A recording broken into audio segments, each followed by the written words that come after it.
ಎಲ್ಲರಿಗೂ ನಮಸ್ಕಾರ. ಶೀತ ಮತ್ತು ಕೆಮ್ಮಿಗೆ ಆಗೋ ಥರದ 2 ಸುಲಭವಾದ ಮನೆಮದ್ದು ಹೇಗೆ ಮಾಡೋದಂತ ನೋಡೋಣ. ಒಂದು ಶುಂಠಿ ಮತ್ತು ಜೇನುತುಪ್ಪ ಹಾಕಿ ಮಾಡಿದ್ದು, ಹಾಗೆ ಇನ್ನೊಂದು ಅರಿಶಿಣದ ಹಾಲು.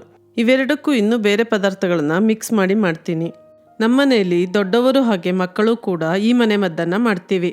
ಟಿಪ್ಸ್ ಜೊತೆಗೆ ಹೇಳ್ತೀನಿ, ನೀವು ಮನೇಲಿ ಟ್ರೈ ಮಾಡಿ ನೋಡಿ. ಮೊದಲು ಶುಂಠಿ ಮತ್ತು ಜೇನುತುಪ್ಪ ಹಾಕಿ ಮಾಡಿದ ಮನೆಮದ್ದನ್ನು ಮಾಡೋಣ.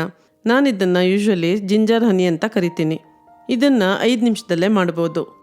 ಒಂದು ಬೌಲ್ಗೆ ಅರ್ಧ ಟೀ ಸ್ಪೂನ್ ಶುಂಠಿ ಪುಡಿ ಹಾಕಿ, ಅರ್ಧ ಟೀ ಸ್ಪೂನ್ ಜ್ಯೇಷ್ಠ ಮಧು ಪುಡಿ, 4ರಿಂದ 5 ಚಿಟಿಕೆ ಕಾಳು ಮೆಣಸಿನ ಪುಡಿ, ಹಾಗೆ 1/4 ಟೀ ಸ್ಪೂನಷ್ಟು ಜೇನುತುಪ್ಪ ಹಾಕಿ.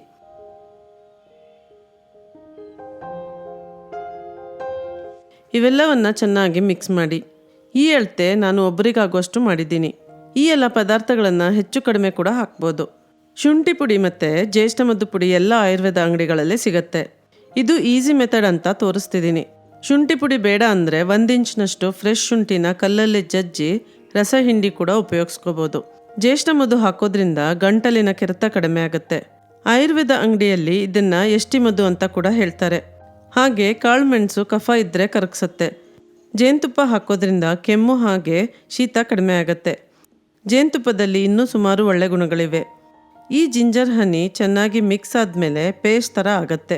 ಶೀತ ಸ್ಟಾರ್ಟ್ ಆದ ಕೂಡಲೇ ಇದನ್ನು ಉಪಯೋಗಿಸಿದ್ರೆ 4ರಿಂದ 5 ದಿನದಲ್ಲಿ ಕಡಿಮೆ ಆಗುತ್ತೆ. ದಿನಕ್ಕೆ 2 ಬಾರಿ ತಗೊಂಡ್ರೆ ಸಾಕು. ಜಾಸ್ತಿ ಆದರೆ ಹೀಟ್ ಆಗ್ಬೋದು. ಈಗ ಅರಿಶಿನ ಹಾಲು ಹೇಗೆ ಮಾಡೋದಂತ ನೋಡೋಣ. ಅರಿಶಿನ ಹಾಲು ಕೂಡ ಶೀತ ಮತ್ತು ಕೆಮ್ಮಿಗೆ ಒಳ್ಳೆಯದು. ಬಿಸಿ ಬಿಸಿ ಕುಡಿದ್ರೆ ತುಂಬ ಹಿತ ಅನಿಸುತ್ತೆ. ನಾನಿಲ್ಲಿ 1 ಕಪ್ನಷ್ಟು ಹಾಲು ತಗೊಂಡಿದ್ದೀನಿ. ಹಾಲನ್ನು ಪಾತ್ರೆಗೆ ಹಾಕಿ 2 ಅಥವಾ 3 ಕಾಳುಮೆಣಸನ್ನು ಕುಟ್ಟಿ ಹಾಕಿ. ಇದು ಇಲ್ಲ ಅಂದರೆ 4ರಿಂದ 5 ಚಿಟಿಕೆ ಕಾಳುಮೆಣಸು ಪುಡಿ ಕೂಡ ಹಾಕ್ಬೋದು. 1/4 ಟೀ ಸ್ಪೂನ್ನಷ್ಟು ಕೆಂಪು ಕಲ್ಸಕ್ಕರೆ ಅಥವಾ ಬಿಳಿ ಕಲ್ಸಕ್ಕರೆ ಹಾಕಿ. 1/4 ಟೀ ಸ್ಪೂನ್ನಷ್ಟು ಜ್ಯೇಷ್ಠ ಮಧು ಪುಡಿ ಹಾಕಿ. ಇದು ಇಲ್ಲ ಅಂದರೆ 1 ಸಣ್ಣ ಜ್ಯೇಷ್ಠ ಮಧು ಬೇರನ್ನು ಕುಟ್ಟಿ ಕೂಡ ಹಾಕ್ಬೋದು. 1/4 ಟೀ ಸ್ಪೂನ್ನಷ್ಟು ಅರಿಶಿನ ಹಾಕಿ ಮಿಕ್ಸ್ ಮಾಡಿ.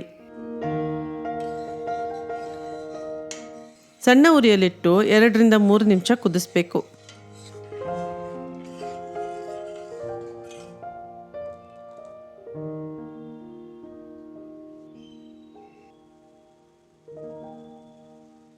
ಚೆನ್ನಾಗಿ ಈ ಥರ ಕುದಿಬೇಕು. ಇಷ್ಟಾದಮೇಲೆ ಡೈರೆಕ್ಟಾಗಿ ಬಿಸಿ ಬಿಸಿ ಹಾಲನ್ನು ಸವಿಬೋದು. ಮಕ್ಕಳಿಗೆ ಬೇಕಾದರೆ ಸೋಸಿ ಕೂಡ ಕೊಡ್ಬೋದು. ನೋಡಿದ್ರಲ್ಲ ಫ್ರೆಂಡ್ಸ್, ಹೇಗೆ ಶೀತ ಮತ್ತು ಕೆಮ್ಮಿಗೆ 2 ರೀತಿ ಮನೆಮದ್ದು ಮಾಡೋದು ಅಂತ. ನೀವು ಮನೇಲಿ ಟ್ರೈ ಮಾಡಿ ನೋಡಿ. ಇಷ್ಟವಾದರೆ ಲೈಕ್ ಮಾಡಿ ಮತ್ತು ನನ್ನ ಚಾನಲ್ಗೆ ಸಬ್ಸ್ಕ್ರೈಬ್ ಮಾಡಿ. Thank you.